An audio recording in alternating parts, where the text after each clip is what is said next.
I want to find the derivative of f of x equals x to 2/3 power using a definition of derivative.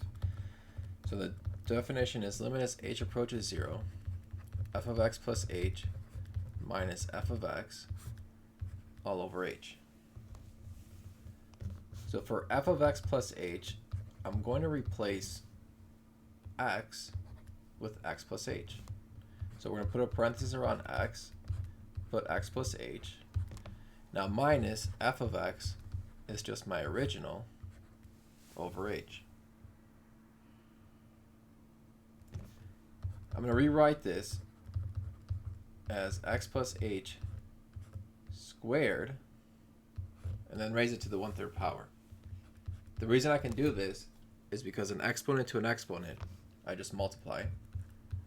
Do the same thing to the x squared. I'm going to write that all over h. Okay.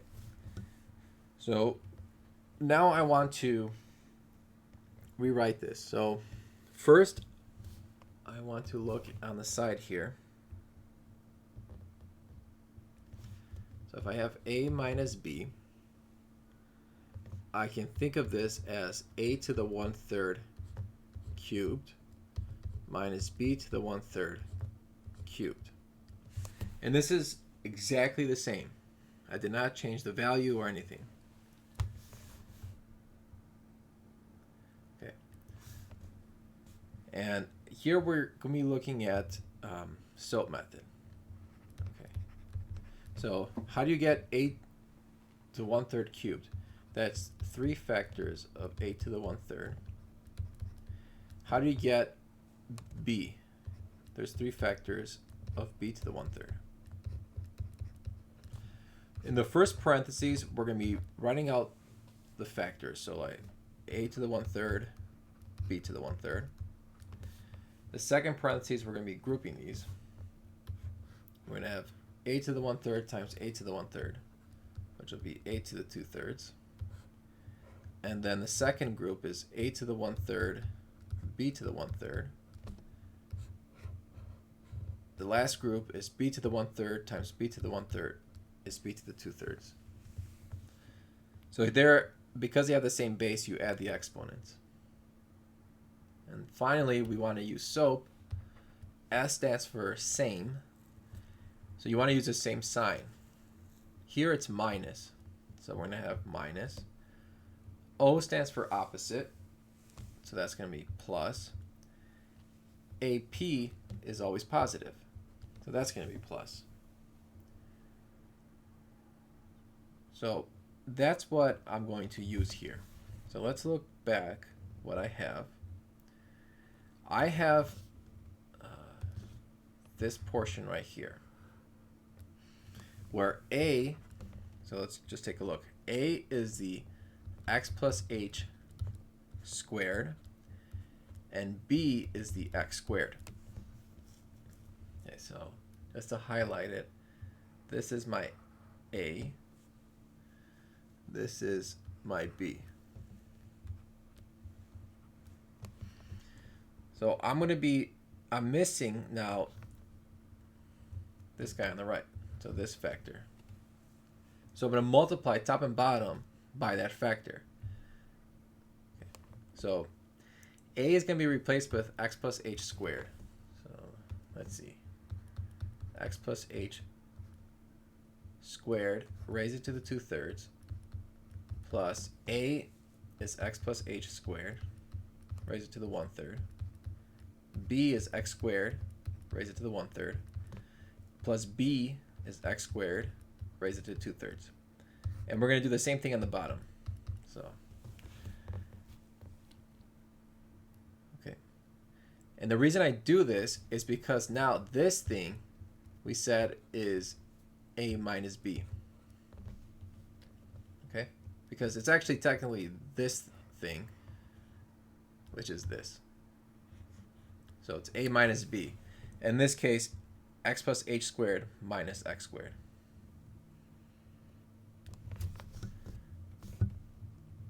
So let's rewrite this. So x plus h squared minus x squared. So that simplifies very nicely. The bottom does not. So let's write the bottom here. We have h times, okay, we have an exponent to an exponent. So it's x plus h squared to the 2/3, which will be 4/3, because 2 times 2/3 is 4/3. And then here we have 2 to the 1/3 will just be 2/3. So x plus h to 2/3 times, and then here it's 2 to the 1/3, which is 2 to the 2/3, and then 2 2/3 is 4/3. Okay. So far, so good. Okay. Let's continue. We're going to expand the x plus h squared. That's going to be x squared plus 2xh plus h squared minus x squared. And that's going to be all over h times all that. So it does look a little nicer than before.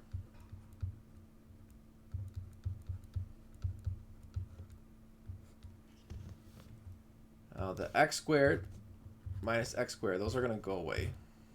I'm going to be left with 2xh and h squared, which both have a factor of h. So I'm going to end up factoring that out. We have h times 2x plus h all over h times x plus h to the 4/3. So this is a 4/3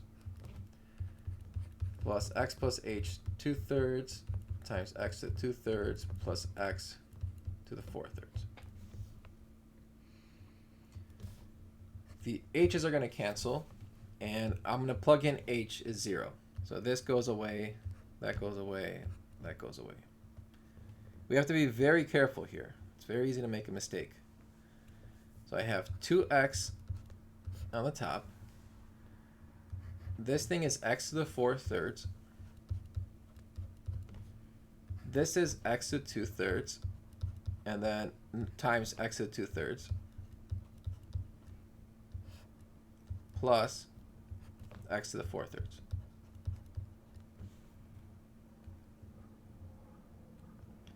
Okay, that's going to simplify. I have 2x over x to the 4/3, and x to 2/3 times x to 2/3. They have the same base, so I'm just going to add the exponents. So 2/3 plus 2/3 is 4/3. So that's going to be plus x to the 4/3 plus finally the last x to the 4/3. Okay. I have 2x at the top. In the denominator, I have 3 copies of x to the 4/3. So I'm going to simplify. So I have 2 over 3 and x to the 1/3 in the denominator. So that is my limit. So we did all this work to show that the derivative of x to 2/3 equals 2 over 3 times x to the 1/3. Later on, we're going to learn the power rule, which is going to be so much easier than this.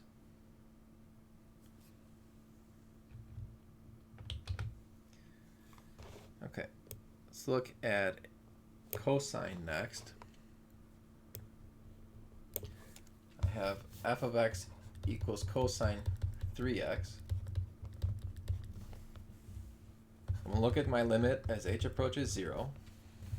I'm going to replace x with x plus h for f of x plus h minus f of x all over h.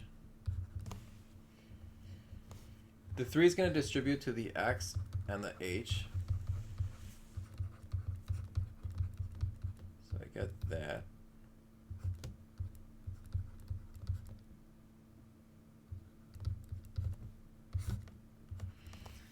And now I'm going to use some trig formula.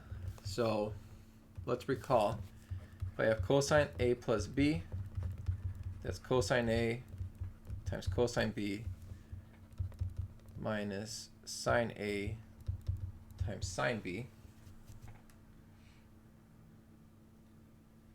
So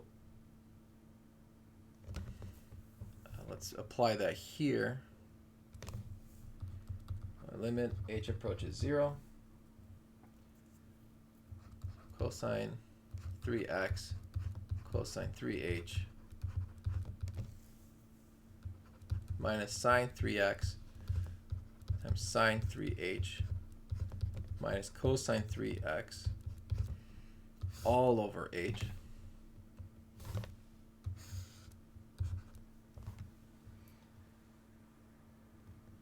Okay, so now let's see, I can factor out the cosine 3x's. So over here.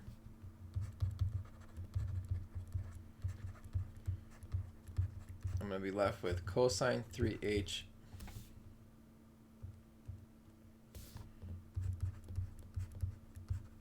minus 1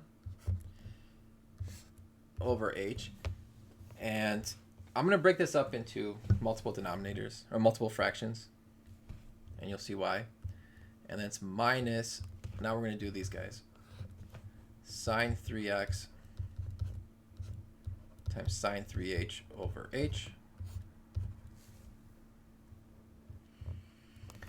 We know that cosine 3x minus 1 over h, well, that looks kind of familiar. Actually, this is what I'm going to do before that. I'm going to multiply a 3 in the denominator, and I'm going to multiply a 3 in the numerator. So now I'm really just, I didn't change the value of this. So recall that cosine of x minus 1 over x, this thing is going to be 0. So just to make it easier, I can say that x equals 3h, and this thing, let's see, this thing, you know, goes on to this, because as h approaches 0, x also approaches 0. Okay, but so basically this whole thing is 0. So this whole thing is going to be 0, because 0 times 3 cosine 3x is 0. So let's rewrite this. I have limit as h approaches 0. So now it's going to be negative. And here, I forgot to multiply a 3 and a 3 in the denominator. So 3, same thing as I did before in the cosine. Because now this, if you recall, sine x over x, limit as x approaches 0 is 1. So that thing is going to go to 1. And here x is 3h, just so we're clear. So I'm going to have remaining negative 3 sine 3x. This does not depend on h. So you can kind of think of x as a constant. So my limit is just going to be negative 3 sine 3x. So the derivative of cosine 3x is going to be negative 3 sine 3x.